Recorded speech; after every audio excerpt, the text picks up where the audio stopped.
I do have 10 plants that I've got still inside, and I'm going to go down there and let you see what I've got. Basically the smallest or the ugliest plants that I wouldn't dare to give to somebody, and I certainly don't want to plant.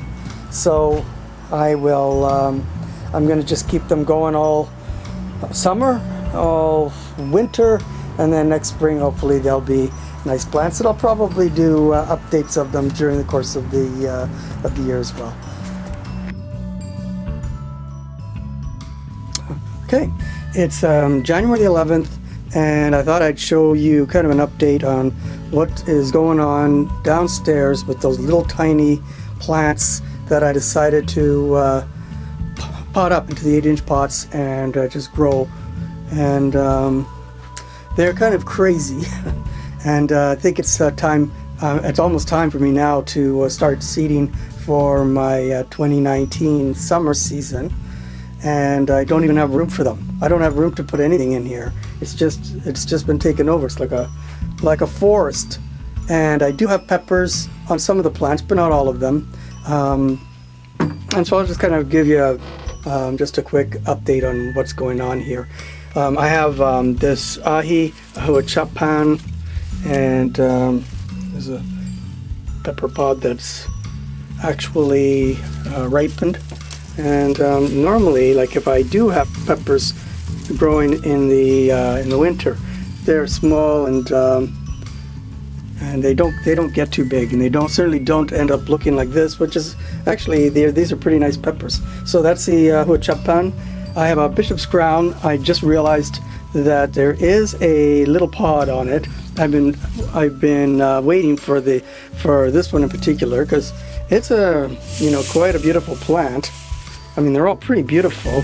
They're really crazy, and I mean, look at it, like it's really wild. So it's not exactly the shape that I want, but it is small, and I don't think it's going to get the shape that I want. Oops. So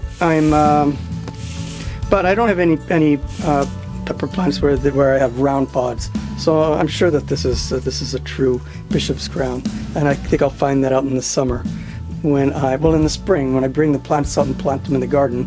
Here's my Peruviano Arancillo plant here, and it's got some great looking pods. They're almost ripe, and lots of little ones. So I'm quite happy with this plant. And my Pereira, well, I'm not surprised that the Pereira is the one that takes off the most, because Pereira plants always, or generally do, grow to be quite big and really prolific. And this was the first one to start fruiting up, like no problem whatsoever. You can see. Hot paper lantern, it was a pretty small plant to begin with. It's kind of bushy looking. It's not, didn't really do what the others have done. It's kind of compact. And normally they're pretty big plants, but not in this case. And I haven't had any pods at all on it. So I can't really tell for sure what's going on with it or what I can expect. Over here is my 7-pod Jonah. And it's a big, healthy, beautiful, beautiful plant. But the super hots are a lot more finicky.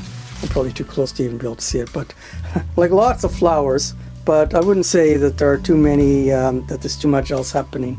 Flowers are not, and even though I'm shaking them and trying to get them to germinate, they're not doing it. Same thing with these 2 Bucholokias, which I've really, look at what they've done here. They both of my Bucholokias have done this big trails of these, plus one offshoot in the middle, nice and tall. And the other one is right over here, and it's exactly the same thing. Lots of flowers, but no pods. So this is the ghost pepper, just in case you aren't aware of that. But I think they're probably going to do really well once they're outside. But for now, they're just not really too interested in doing anything. And this one here is, my Butch tea. So it's quite strong, and it's not, like it's another big healthy plant. Oops. Yeah, the plants are all kind of intertwined here. Okay, and I did want to take a quick little video of these plants,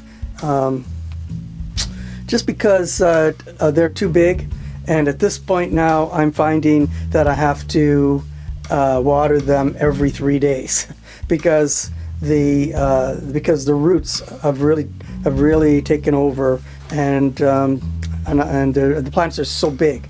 So what I'm going to have to do is I'm going to have to cut them right back. So I'm going to cut them back.